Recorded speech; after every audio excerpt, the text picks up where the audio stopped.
ನಮಸ್ಕಾರ. ನನ್ನ ಹೆಸರು ತಿಪ್ಪೇಶ್ ಅಂತೇಳಿ. ನನ್ನ ಊರು ಬಂದ್ಬಿಟ್ಟು ಸಿಂಧವಾಳ. ಇಲ್ಲೇ ನಮ್ಮದು ಬಳ್ಳಾರಿನೇ ನಿಯರು, ನಮ್ಮದು ಹಳ್ಳಿನೇ. ಮಹಾಲಾಭ್ ಅಂಬುದು ನಾನು ಬಳಸಿದ್ದೀನಿ ಇದುವರೆಗಾಯಿತು. ಈಗ ಸದ್ಯಕ್ಕೆ ಸಸಿ ಮಡಿ ಊಟ ಯೂಸ್ ಮಾಡಿದ್ದೀವಿ. ಮಹಾಲಾಭನ್ನು ಎದಕ್ಕೆ ಯೂಸ್ ಮಾಡಬೇಕು ಅಂದರೆ, ಸಸಿ ಬಿಳಿ ಬೇರು ಚೆನ್ನಾಗಿ ಬರುತ್ತೆ ಮತ್ತು ಸಸಿ ದಪ್ಪ ಬರುತ್ತೆ.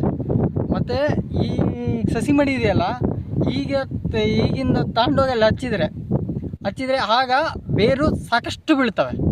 ಅವಾಗೂ ಯೂಸ್ ಮಾಡಬೇಕು, ಇಲ್ಲ ಅಂತ ಹೇಳ್ತಾ ಇಲ್ಲ. ಮಹಾಲಾಭ್ ಹಾಕ್ಲಾರ್ದು ಸಸಿ ಇದ್ದರೆ ಅದು ಜಲ್ದಿ ಬೇರು ಇದಾಗಲ್ಲ, ಸಸಿ ಕರಗುತ್ತೆ, ಮೆಲ್ಟ್ ಆಗುತ್ತೆ. ಎರಡನೇ ಗೊಬ್ಬರದಿಂದ ಉಪಯೋಗ ಆಗೋದು ನಮಗೆ ಬೇರು ದಪ್ಪ ಬರುತ್ತೆ, ಕಾಂಡ ದಪ್ಪ ಬರುತ್ತೆ, ಬೇರು ಜಾಸ್ತಿ ಬೀಳ್ತವೆ. ಅದಾದ ನಂತರ ಎರಡನೇ ಗೊಬ್ಬರ ಆದ ನಂತರ ಒಂದು ಸರಿ ಸ್ಪ್ರೇ ಮಾಡಬೇಕು. ಅದಾದ ನಂತರ ನಾಲ್ಕನೇ ಗೊಬ್ಬರಕ್ಕೆ ಕೊಡಬೇಕು.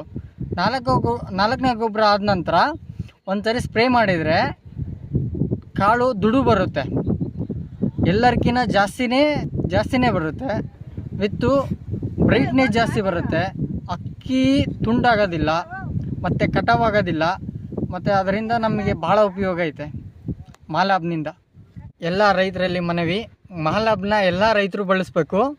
ಅದರಿಂದ ಕಾಳು ಚೆನ್ನಾಗಿರುತ್ತೆ, ಗ್ರೀನೆಸ್ಸು ಬರುತ್ತೆ, ಒಳ್ಳೆ ಫಲವತ್ತತೆ ಕೊಡುತ್ತೆ. ಎಲ್ಲ ರೈತರಿಗೂ ನಮಸ್ಕಾರ.